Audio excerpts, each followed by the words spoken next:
ಒಂದು ಪ್ರಶ್ನೆ ಕೇಳ್ತೀನಿ. ನೀವು ಯಾವತ್ತಾದರೂ ಕನ್ನಡಿ ಮುಂದೆ ನಿಂತ್ಕೊಂಡು ನಿಮ್ಮ ಕಣ್ಣನ್ನೇ ನೋಡ್ತಾ ಇದು ನಾನೇನಾ ಅಂತ ಯೋಚನೆ ಮಾಡಿದ್ದೀರಾ? ಅದೇ ಮುಖ, ಅದೇ ಹೆಸರು, ಅದೇ ಜೀವನ ಕೂಡ. ಆದರೆ ಒಳಗೆ ಇರೋ ವ್ಯಕ್ತಿ ಮಾತ್ರ ಎಲ್ಲೋ ಕಳೆದೋಗಿರೋ ಥರ ಅನ್ನಿಸ್ತಾ ಇದೆಯಾ? ನೀವು ಮೊದಲು ಇರೋಷ್ಟು ಈಗ ನಗ್ತಾ ಇಲ್ವಾ? ಮೊದಲಿನಷ್ಟು ಖುಷಿಯಾಗಿಲ್ವಾ? ನಿಮ್ಮನ್ನೇ ನೀವು ಗುರ್ತೇ ಹಿಡಿಯೋಕ್ಕಾಗದೇ ಇರುವಂಥ ಭಾವನೆ ಬರ್ತಾ ಇದೆಯಾ ನಿಮ್ಮಲ್ಲಿ? ಹಾಗಾದರೆ ಈ ವಿಡಿಯೋ ಕೊನೆವರೆಗೂ ಮಿಸ್ ಮಾಡದೆ ನೋಡಿ.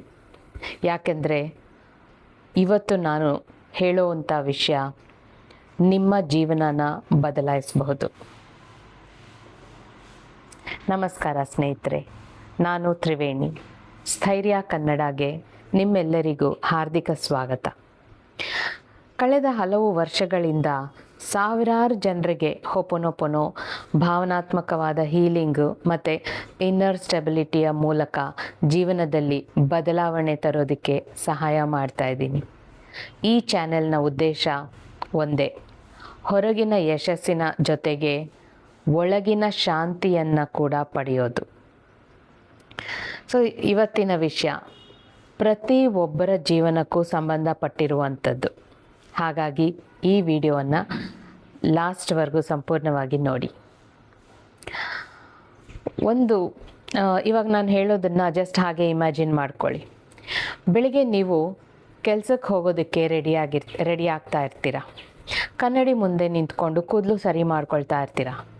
ಅಷ್ಟರಲ್ಲಿ ನಿಮ್ಮ ಕಣ್ಣು ನಿಮ್ಮ ಕಣ್ಣನ್ನೇ ಭೇಟಿ ಮಾಡುತ್ತೆ. ಅಂದರೆ ನೀವು ನಿಮ್ಮ ಕಣ್ಣಲ್ಲೇ ನೋಡ್ತೀರ ಕೆಲವು ಸೆಕೆಂಡ್ಗಳು.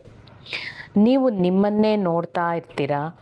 ಆದರೆ ವಿಚಿತ್ರವಾಗಿ ನಿಮ್ಮೊಳಗಿಂದ ಒಂದು ಪ್ರಶ್ನೆ ಬರುತ್ತೆ, ನಾನು ಎಲ್ಲಿಗೆ ಹೋದೆ? ಹೊರಗೆ ಎಲ್ಲ ಕೂಡ ಸರಿಯಾಗೇ ಇದೆ, ಆದರೆ ಒಳಗೆ ಏನೋ ಕಳೆದೋಗಿರುವಂಥ ಅನುಭವ. ಇದು ಯಾಕಾಗುತ್ತೆ ಹೀಗೆ? ತುಂಬ ಜನ ಇದನ್ನು ಒತ್ತಡ ಅಂತ ಅಂದ್ಕೊಳ್ತಾರೆ. ಕೆಲವರು ಇದನ್ನು ವಯಸ್ಸಿನ ಪರಿಣಾಮ ಅಂತ ಕೂಡ ಅಂದ್ಕೊಳ್ತಾರೆ. ಇನ್ನೂ ಕೆಲವರು ನನ್ನ ಅದೃಷ್ಟನೇ ಹೀಗೆ ಅಂತ ಕೂಡ ಅಂದ್ಕೊಂಡು ಬದುಕ್ತಾ ಇರ್ತಾರೆ. ಆದರೆ ನಿಜವಾದ ಕಾರಣ ಬೇರೆ ಇದೆ. ನಾವು ಹುಟ್ಟಿದಾಗ ನಮ್ಮೊಳಗೆ ಒಂದು ನಿಜವಾದ ವ್ಯಕ್ತಿತ್ವ ಇರುತ್ತೆ. ಆ ಮಗುಗೆ ನಗಬೇಕು ಅನಿಸಿದ್ರೆ ನಗತ್ತೆ, ಅಳಬೇಕು ಅನಿಸಿದ್ರೆ ಅಳತ್ತೆ, ಕೋಪ ಬಂದರೆ ತೋರಿಸುತ್ತೆ. ಯಾರನ್ನ ಕೂಡ ಮೆಚ್ಚಿಸೋದಕ್ಕೆ ಅದು ಆ್ಯಕ್ಟಿಂಗ್ ಮಾಡಲ್ಲ. ಆದರೆ ನಿಧಾನವಾಗಿ ಜೀವನ ನಮ್ಮನ್ನು ಬದಲಾಯಿಸೋಕ್ಕೆ ಶುರು ಮಾಡುತ್ತೆ. ಬಾಲ್ಯದಲ್ಲಿ ನಾವು ಹೀಗೆ ಮಾತಾಡಬೇಡ, ಅಳಬೇಡ, ಒಳ್ಳೆ ಮಗುವಾಗಿರು, ಎಲ್ಲರ ಮಾತನ್ನು ಕೇಳು, ಮೊದಲು ಬೇರೆಯವ್ರ ಬಗ್ಗೆ ಯೋಚನೆ ಮಾಡು, ಇಂಥ ಮಾತುಗಳನ್ನು ಮತ್ತೆ ಮತ್ತೆ ನಾವು ಕೇಳಿಸ್ಕೊಂಡಿರ್ತೀವಿ ದೊಡ್ಡವರಿಂದ. ಇದರ ಉದ್ದೇಶ ತಪ್ಪಲ್ಲ, ಆದರೆ ಅದರಿಂದ ಒಂದು ಸಮಸ್ಯೆ ಶುರುವಾಗುತ್ತೆ.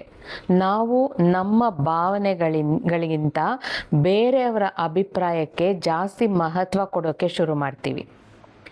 ನಿಮಗೆ ಬೇಡ ಅಂತ ಅನ್ನಿಸ್ತಿದ್ರೂ ಸರಿ ಅಂತ ಹೇಳ್ತೀರ.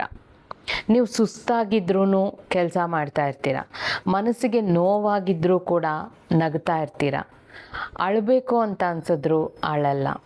ಹೀಗೆ 1 ದಿನ, 2 ದಿನ, 1 ವರ್ಷ, 10 ವರ್ಷ, ಕೊನೆಗೆ ನಿಮ್ಮ ನಿಜವಾದ ವ್ಯಕ್ತಿತ್ವವನ್ನು ನೀವು ಮರೆತೇ ಬಿಡ್ತೀರ. ನಾವು ಬದುಕ್ತಾ ಇರೋದು ನಮ್ಮ ನಿಜವಾದ ಜೀವನ ಅಲ್ಲವೇ ಅಲ್ಲ, ಬೇರೆಯವರಿಗೆ ಇಷ್ಟ ಆಗುವಂಥ ಜೀವನ. ಅದೇ ಕಾರಣಕ್ಕೆ ಕನ್ನಡಿಯಲ್ಲಿ ನಿಮ್ಮನ್ನು ನೀವು ನೋಡಿಕೊಂಡಾಗ ಪರಿಚಯ ಇಲ್ಲದೇ ಇರೋ ವ್ಯಕ್ತಿ ಥರ ಅನಿಸುತ್ತೆ ನಿಮಗೆ. ಈಗ ಒಂದು ಪ್ರಶ್ನೆ ಕೇಳ್ತೀನಿ. ಕೊನೆ ಸಲ ನೀವು ನಿಮ್ಮ ಮನಸ್ಸಿನ ಮಾತು ಯಾವಾಗ ಕೇಳಿಸ್ಕೊಂಡ್ರಿ? ಯಾವಾಗ ನಿಮ್ಮ ಹೃದಯ ಹೇಳಿದ್ದನ್ನು ನೀವು ಮಾಡಿದ್ರಿ?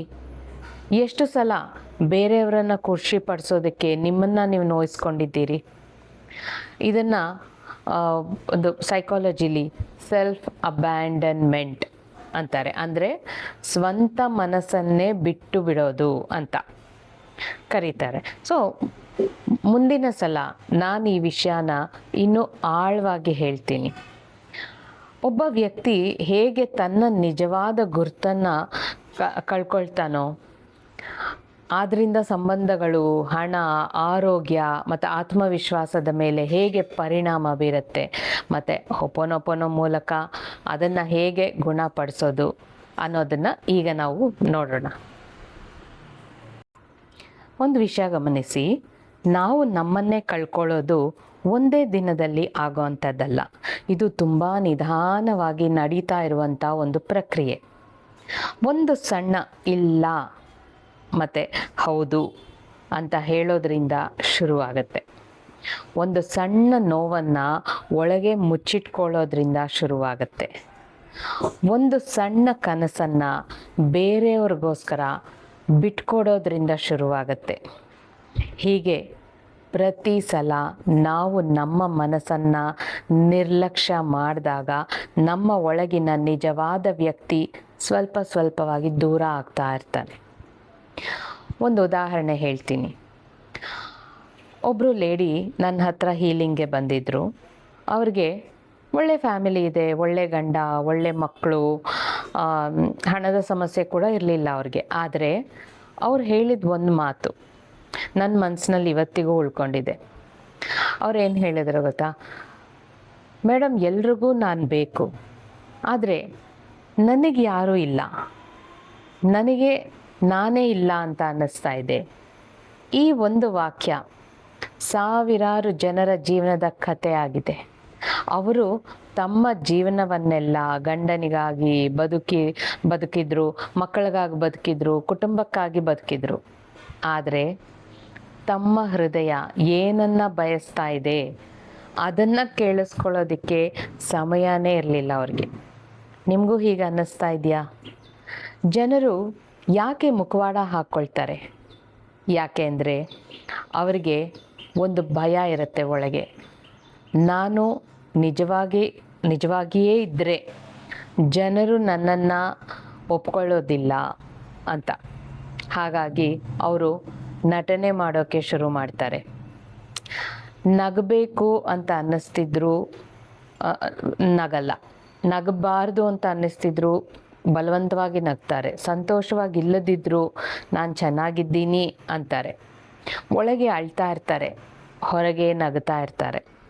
ಇದನ್ನು ತುಂಬ ದಿನ ಮಾಡಿದ್ರೆ ಒಂದು ದಿನ ಅವರಿಗೆ ಯಾವುದು ನಿಜ ಯಾವುದು ಆ್ಯಕ್ಟಿಂಗು ಅಂತ ಗೊತ್ತಾಗೋದೇ ಇಲ್ಲ. ಇದರ ಪರಿಣಾಮ ಏನಾಗುತ್ತೆ? ಯಾವುದೇ ಕೆಲಸದಲ್ಲಿ ಸಂತೋಷ ಅನ್ನೋದೇ ಇರಲ್ಲ ಅವ್ರಿಗೆ. ಎಷ್ಟು ಹಣ ಬಂದರೂ ತೃಪ್ತಿ ಇರೋದಿಲ್ಲ. ಸಂಬಂಧಗಳಲ್ಲಿ ಖಾಲಿತನ ಇರುತ್ತೆ, ಒಂದು ಎಂಟಿನೆಸ್ ಅನ್ನೋದಿರುತ್ತೆ. ಮನೆಯಲ್ಲಿ ಎಲ್ಲರೂ ಇದ್ದರೂ ಒಂಟಿತನ ಕಾಡ್ತಾ ಇರುತ್ತೆ. ಎಲ್ಲ ಇದ್ದರೂ ಕೂಡ ಏನೂ ಇಲ್ಲದೇ ಇರೋ ಭಾವನೆ ಇರುತ್ತೆ. ಯಾಕೆಂದರೆ ನಮ್ಮ ಆತ್ಮಕ್ಕೆ ಬೇಕಾಗಿರೋದು ವಸ್ತುಗಳಲ್ಲ, ನಮ್ಮ ನಿಜವಾದ ವ್ಯಕ್ತಿತ್ವದ ಜೊತೆಗಿನ ಸಂಪರ್ಕ. ಅರ್ಥ ಆಯ್ತಾ? ನಮ್ಮ ನಿಜವಾದ ವ್ಯಕ್ತಿತ್ವದ ಜೊತೆಗಿನ ಸಂಪರ್ಕ. ಸೊ ಹೊಪೊನೊಪೊನೊ ಇದಕ್ಕೆ ಹೇಗೆ ಸಹಾಯ ಮಾಡುತ್ತೆ? ಹೊಪೊನೊಪೊನೊ ಕೇವಲ 4 ಪದಗಳ ಪ್ರಾರ್ಥನೆ ಅಲ್ಲ. ಇದು ನಮ್ಮ ಆತ್ಮದ ಜೊತೆ ಮತ್ತೆ ಸ್ನೇಹ ಮಾಡಿಕೊಳ್ಳುವಂಥ ಒಂದು ಪ್ರಕ್ರಿಯೆ.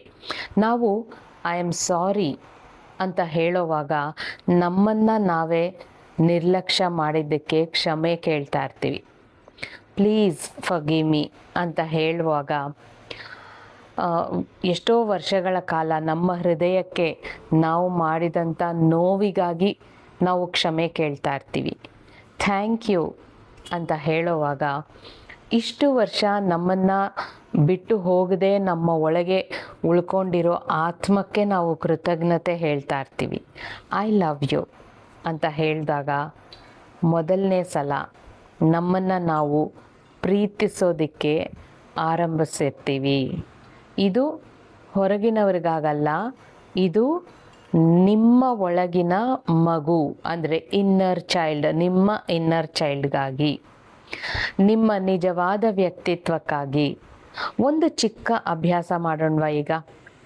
ಇವತ್ತು ರಾತ್ರಿ ಕನ್ನಡಿ ಮುಂದೆ ನಿಂತ್ಕೊಂಡು ನೀವು ನಿಮ್ಮ ಕಣ್ಣಲ್ಲೇ ನೀವು ನೋಡ್ತಾ ನಿಧಾನವಾಗಿ ಹೇಳಿ, ನಾನು ನಿನ್ನನ್ನು ಕೇಳೋದಕ್ಕೆ ಅಂತ ಬಂದಿದ್ದೀನಿ. ಇನ್ನು ಮುಂದೆ ನಿನ್ನನ್ನು ನಾನು ನಿರ್ಲಕ್ಷ್ಯ ಮಾಡಲ್ಲ. ನೀನು ಅನುಭವಿಸ್ತಾ ಇರೋ ನೋವಿಗೆ ಕ್ಷಮೆ ಕೇಳ್ತಾ ಇದ್ದೀನಿ. ನಿನ್ನನ್ನು ನಾನು ಪ್ರೀತಿಸ್ತಾ ಇದ್ದೀನಿ. ಮೊದಲನೇ ದಿನ ವಿಚಿತ್ರ ಅಂತ ಅನ್ನಿಸ್ಬಹುದು, ಎರಡನೇ ದಿನ ವಿಶೇಷವಾಗಿ ಏನೂ ಅನ್ನಿಸ್ದೇ ಇರಬಹುದು. ಆದರೆ ಪ್ರತಿದಿನ ಹೀಗೆ ಮಾಡ್ತಾ ಇದ್ದಾಗ ನಿಮ್ಮ ಒಳಗೆ ಒಂದು ಹೊಸ ಶಾಂತಿ ಹುಟ್ಕೊಳ್ಳುತ್ತೆ. ಸೊ ಇಂತಹ ಆಳವಾದ ಹೀಲಿಂಗನ್ನು ನೀವೇ ನಿಮ್ಮ ಜೀವನದಲ್ಲಿ ಅನುಭವಿಸಬೇಕು ಅಂತ ಅಂದ್ಕೊಂಡಿದ್ರೆ ನಾನು ನಿಮಗೋಸ್ಕರ 2 ದಿನದ ವಿಶೇಷ ಹೋಪೋನೋಪೋನೋ ಮಾಸ್ಟರ್ ಕ್ಲಾಸ್ ನಡೆಸ್ತಾ ಇದ್ದೀನಿ. ಯಾವತ್ತು ಅಂದರೆ August 1 ಮತ್ತು 2, August 1ನೇ ತಾರೀಕು 2ನೇ ತಾರೀಕು ಸಂಜೆ 6 ಗಂಟೆಯಿಂದ 7 ಗಂಟೆವರೆಗೂ. ಈ 2 ದಿನಗಳಲ್ಲಿ ಹೋಪೋನೋಪೋನೋನ ಕೇವಲ ಕೇಳೋದಲ್ಲ, ಅದನ್ನು ಜೀವನದಲ್ಲಿ ಹೇಗೆ ಬಳಸಬೇಕು, ಹಳೆಯ ಭಾವನಾತ್ಮಕವಾದ ನೋವನ್ನು ಹೇಗೆ ಬಿಡಬೇಕು, ನಿಮ್ಮ ಸೆಲ್ಫ್ ಲವನ್ನು ಹೇಗೆ ಬೆಳೆಸ್ಕೋಬೇಕು, ಒಳಗಿನ ಶಾಂತಿಯನ್ನು ಹೇಗೆ ಮತ್ತೆ ಪಡಿಬೇಕು, ಎಲ್ಲ ಹಂತ ಹಂತವಾಗಿ ನಾನು ನಿಮಗೆ ಹೇಳ್ಕೊಡ್ತೀನಿ. ನಿಜವಾಗಿಯೂ ನಿಮ್ಮ ಜೀವನದಲ್ಲಿ ಬದಲಾವಣೆ ಬೇಕು ಅಂತ ಅಂದ್ಕೊಂಡಿದ್ರೆ ಈ ಮಾಸ್ಟರ್ ಕ್ಲಾಸ್ ನಿಮಗಾಗಿರುತ್ತೆ. ವಿವರಗಳು ಡಿಸ್ಕ್ರಿಪ್ಷನ್ನಲ್ಲಿದೆ ಮತ್ತು ಕಾಮೆಂಟ್ನಲ್ಲಿ ಕೂಡ ಹಾಕ್ತೀನಿ. ಮತ್ತು ಈ ವಿಡಿಯೋ ಮುಗಿಸೋದಕ್ಕಿಂತ ಮುಂಚೆ ಒಂದು ಮಾತು ನೆನಪಿಟ್ಕೊಳ್ಳಿ ಸ್ನೇಹಿತರೆ, ಜೀವನದಲ್ಲಿ ದೊಡ್ಡ ನಷ್ಟ ಹಣ ಕಳ್ಕೊಳ್ಳೋದಲ್ಲ, ಸಂಬಂಧಗಳು ಕಳ್ಕೊಳ್ಳೋದು ಕೂಡ ಅಲ್ಲ. ಅತ್ಯಂತ ದೊಡ್ಡ ನಷ್ಟ ಅಂದರೆ ನಮ್ಮನ್ನು ನಾವು ಕಳ್ಕೊಳ್ಳೋದು. ಆದರೆ ಒಳ್ಳೆಯ ಸುದ್ದಿ ಏನಂದರೆ ನೀವು ನಿಮ್ಮನ್ನು ಮತ್ತೆ ಕಂಡ್ಕೋಬಹುದು. ಸೊ ಇವತ್ತೇ ಈ ಕ್ಷಣದಿಂದ ನಿಮ್ಮ ಹೃದಯದ ಮಾತನ್ನು ಕೇಳಿಸ್ಕೊಳ್ಳಿ, ನಿಮ್ಮ ಭಾವನೆಗಳಿಗೆ ಗೌರವವನ್ನು ಕೊಡಿ, ನಿಮ್ಮನ್ನು ನೀವು ಪ್ರೀತಿಸಿ. ಯಾಕೆಂದರೆ ನಿಮ್ಮ ಜೀವನದಲ್ಲಿ ಅತ್ಯಂತ ಮುಖ್ಯವಾದ ವ್ಯಕ್ತಿ ಯಾರು? ನೀವೇ. ಈ ವಿಡಿಯೋ ನಿಮ್ಗೆ ಇಷ್ಟ ಆಗಿದ್ದರೆ as a token of gratitude ಒಂದು ಲೈಕ್ ಮಾಡಿ. ಇದು ಯಾರಿಗಾದರೂ ಸಹಾಯ ಆಗ್ಬೋದು ಅಂತ ಅನ್ನಿಸ್ತಾ ಇದ್ದರೆ ಶೇರ್ ಮಾಡಿ. ಇನ್ನು ಈ ತರಹದ ಇನ್ನರ್ ಸ್ಟೆಬಿಲಿಟಿ, ಹೋಪೋನೋಪೋನೋ ಮತ್ತು ಜೀವನ ಪರಿವರ್ತನೆ ವಿಡಿಯೋಗಳನ್ನು ನೋಡಬೇಕು ಅಂತ ಅಂದರೆ ಸ್ಥೈರ್ಯ ಕನ್ನಡ ಚಾನೆಲನ್ನು ಸಬ್ಸ್ಕ್ರೈಬ್ ಮಾಡಿ. ಮತ್ತೊಂದು ಹೊಸ ವಿಡಿಯೋದಲ್ಲಿ ಭೇಟಿ ಮಾಡೋಣ. ಅಲ್ಲಿವರೆಗೂ ಧನ್ಯವಾದಗಳು. Thank you so much. Bye.